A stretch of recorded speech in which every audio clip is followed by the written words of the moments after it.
우리나라는 예로부터 배움을 강조했습니다.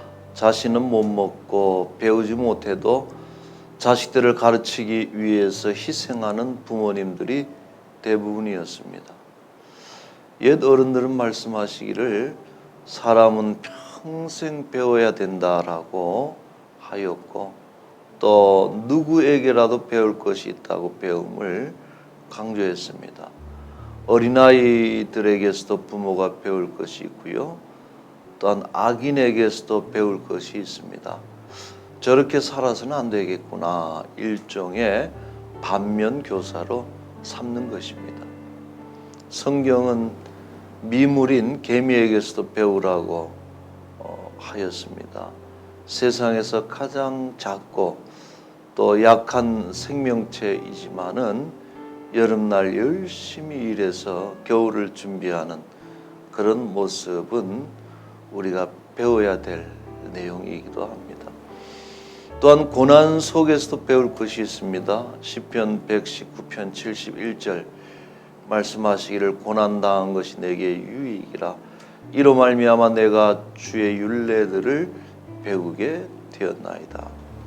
이처럼 평생 매사에 배운다면은 그 성장이 매우 빠를 것이고 모두가 큰 인물이 될 것입니다. 그러나 문제는 배우지 않으려고 하는 고약한 성향이 우리들에게 있다는 사실입니다. 공자는 인간을 네 부류로 구분했습니다. 태어나면서부터 아는 사람을 성인이라 했고, 또 배워서 아는 사람은 현자라고 했고, 어려움을 겪고 나서 배우는 사람들이 일반적이고 대부분이라고 했습니다. 문제는 네 번째 유형인데, 큰 일을 겪고도 배우지 못하는 사람들이 있습니다. 공자는 그것을 곤이불학이라고 표현을 했습니다.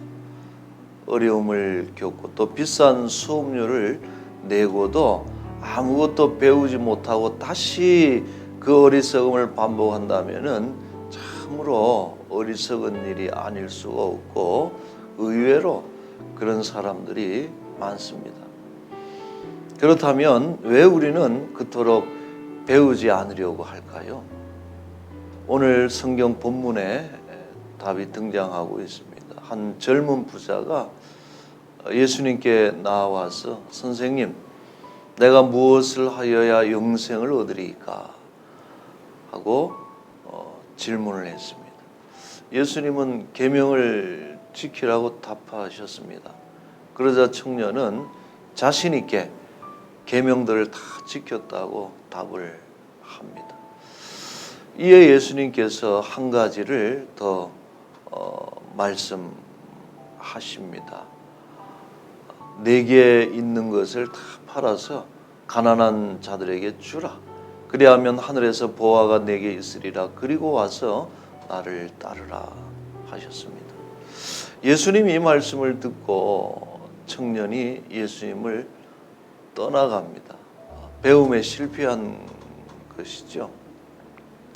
이 이야기의 교훈은 영생을 얻기 위해서는 재산을 다 팔아서 가난한 자들에게 주어야 한다는 것이 아닙니다. 예수님의 가르침의 핵심은 다른 곳에 있어요. 나를 따르라. 길이요 진리요 생명이 되시는 예수님을 우리가 잘 따라갈 때 그곳에 영생이 있는 것입니다. 그런데 이 청년은 예수님을 따르는데 가장 걸림돌이 되는 것이 그가 가진 재물인 것을 예수님이 보신 것입니다. 재물에 대한 욕심이 영생에 대한 욕망보다 더 크기 때문에 결정적인 순간에 예수님과 영생의 길을 버리고 재물을 선택하는 것이죠. 그러므로 그가 배움에 실패한 가장 큰 이유는 그의 잘못된 욕망에 있는 것입니다. 이처럼 사람들마다 배우는 일에 실패하게 만드는 그런 장애물들이 다 있습니다. 그것만 버리고 또 극복하게 되면은 깨달음이 있고 새로운 세상이 열리는데 재물명예 온갖 세속적 욕망에 갇혀서 주저앉을 때가 많습니다. 이 시간에도 귀한 말씀이 뿌려지고 있습니다. 그러나 스스로 버리고 따르지 않는다면 역시 배우지 못할 것입니다. 세월이 흘러갈수록 배우는 일에 겸손한 그런 우리 성도들, 학생들이 될 수 있기를 바랍니다.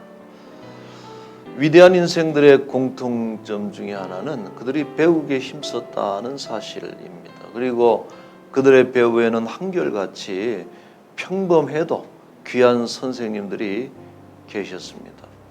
오늘도 교회학교 선생님들이 말씀이라는 탁월한 씨앗들을 뿌리고 있고 그것이 어디서 뿌리 내리고 열매를 맺을지 기대하고 소망하고 기도하고 있습니다. 교사들은 비전을 가지고 열심히 가르쳐야 될 일이고 오늘 우리는 그런 교사들을 사랑하고 또 가르침에 순종해야 되는 것입니다. 배우고 가르치면서 함께 성장하는 그런 우리 복된 람원 교회가 될 수 있기를 진심으로 바랍니다.